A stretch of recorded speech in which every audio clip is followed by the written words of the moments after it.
Mereka semua nggak sempat melarikan diri karena kan mobil yang dikemudikan Afriani itu kencang kali, Wak. Dan di saat yang sama Afriani juga nggak berusaha buat ngerem mobilnya, nggak usah lah ngerem, ngebunyiin klakson aja enggak, Wak. Alhasil apa? Tabrakan pun sudah tidak bisa dihindari lagi. Hai, assalamualaikum warahmatullahi wabarakatuh. Terima kasih sudah klik video ini untuk menemani malam minggu kalian, Wak. Seperti biasa aku datang kembali dengan membawakan satu kisah kriminal yang sempat menghebohkan satu Indonesia, Wak. Kasus yang akan aku ceritakan ini merupakan salah satu kecelakaan lalu lintas terparah yang pernah ada di negara kita ini, Wak. Setiap kali mendengar cerita tentang kecelakaan lalu lintas, aku yakin kali kalian pasti udah pernah dengar celutukan kayak gini kan.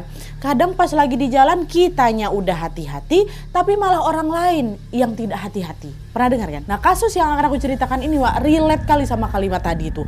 Dimana pada tahun 2012 yang lalu, Indonesia ini pernah digegerkan dengan kasus kecelakaan mobil yang menabrak pejalan kaki di trotoar. Tentu dalam hal ini pejalan kakinya nggak salah. Mereka udah betulan berhati-hati dan menaati aturan dengan berjalan ya di trotoar. Tapi di saat yang sama, Wak, ternyata ada pengendara mobil yang melaju dengan ugal-ugalan sehingga kecelakaan ini pun sudah tidak bisa lagi dihindari. Nah, emangnya apa yang bikin pelaku ini sampai berkendara dengan ugal-ugalan, Nadia, dan gimana nasib para korban yang ditabraknya? Nah, penasaran dengan kisah selengkapnya? Jadi tanpa berlama-lama kita langsung masuk aja ke ceritanya ya. Check it out.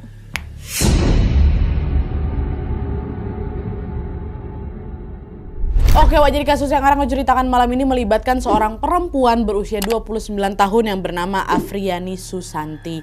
Nah, sebelum aku masuk ke kronologi kejadiannya, aku mau menceritakan sedikit tentang latar belakangnya dulu ya, Wak, ya, si Afriani ini. Nah, jadi, Wak, Afriani Susanti ini lahir pada tanggal 19 April tahun 1983 di Jakarta. Dia ini merupakan anak kedua dari 4 bersaudara. Ibunya bernama Yurneli dan ayahnya bernama Susanto. Nah, keluarga mereka ini tinggal di kawasan Sungai Bambu, Tanjung Priok, Jakarta Utara.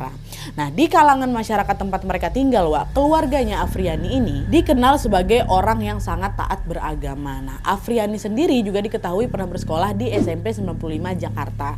Dan selama sekolah di sana, Afriani ini dikenal sebagai murid yang sangat lincah. Gurunya juga bilang kalau Afriani ini sebenarnya cerdas, Wak. Tapi sayangnya prestasinya di sekolah tuh nggak terlalu menonjol gitu loh. Justru yang paling menonjol dari Afriani pada saat itu adalah karakternya yang tomboy, yang kayak perempuan macam kelaki-lakian kayak gitu lah, Wak. Nah, saking melekatnya image tomboy dalam dirinya Afriani ini, dia sampai memutuskan untuk berjilbab supaya dia tuh nggak dianggap badung gitu lah sama orang-orang. Lalu setelah dia lulus SMP, Afriani pun melanjutkan pendidikannya di SMK Barunawati, Wak, dengan mengambil jurusan usaha perjalanan wisata. Tapi di SMK itu Afriani itu cuma bertahan 1 tahun aja katanya. Nah, setelahnya dia memutuskan untuk pindah sekolah. Nah, ini nggak diketahui nih secara pasti dia pindah ke SMA mana atau ke SMK mana. Cuman yang jelas